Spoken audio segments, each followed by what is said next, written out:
È chiaro che siamo ancora alla fase embrionale, ma se le accuse del Ciangiana Calcio dovessero risultare tali, sarebbe davvero umiliante per il mondo calcistico in generale.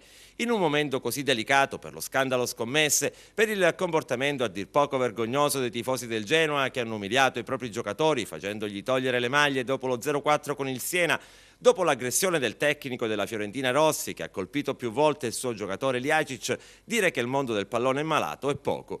I risultati di diversi campionati stranieri e italiani, soprattutto da un paio di mesi a questa parte, hanno scatenato le ire degli scommettitori che ritengono che dietro ci sia una regia occulta per non far vincere nessuno o pochi fortunati che osano risultati incredibili. Insomma, in un momento così delicato, anche nelle categorie dilettantistiche accadono ogni settimana degli episodi incresciosi. I dirigenti dello Sciacca già domenica scorsa avevano chiesto all'ufficio indagine di muoversi per accertare se tutto sia stato corretto a Canicattì, dove la squadra locale vinceva fino a 12 minuti dalla fine 3-0 con il Prizzi e poi ha subito 4 reti. I palermitani hanno evitato la retrocessione diretta e adesso dovranno sfidare proprio lo Sciacca nei play-out. I saccensi avevano considerato già chiuso il discorso salvezza, avevano cominciato a festeggiare anche perché la loro gara si era conclusa con 10 minuti di anticipo rispetto a quella del Carlotta Bordonaro. Nessuno si sarebbe aspettato una rimonta così clamorosa del Prizzi. Il responsabile della società neroverde milanese ha chiesto al presidente della Lega Sicula, Sandro Morgana, di indagare perché quello che è successo ha dell'assurdo. Che il calcio sia malato lo suppone anche il presidente del Cianciana, Aniello Paturzo, che ha visto sfumare il sogno playoff nel torneo di promozione proprio nei minuti di recupero. Stamani la società biancoverde ha presentato un esposto denuncia al comitato regionale e al presidente regionale degli arbitri.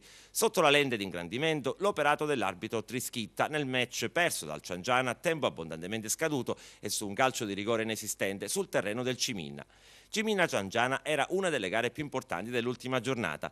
I palermitani infatti erano impelagati nella lotta contro la retrocessione. Nell'esposto del Cianciana si legge che già prima del match l'area era difficile, considerata l'importanza della posta in palio, non c'erano forze dell'ordine e infine non c'era nessun osservatore arbitrale. Al 25esimo del primo tempo un calciatore del Ciminna colpiva a palla lontana con un pugno in faccia l'atleta biancoverde Ferrara. Quest'ultimo stramazzava al suolo in stato di semi-incoscienza. Un assistente dell'arbitro si accorgeva del fattaccio e richiamava l'attenzione del direttore di gara, il quale sospendeva il gioco, si dirigeva verso il suo collaboratore con il quale confabulava. Sembrava evidente il rosso per il difensore del Ciminna e invece tra lo stupore generale Trischitta cominciava il suo show personale ammonendo entrambi i giocatori.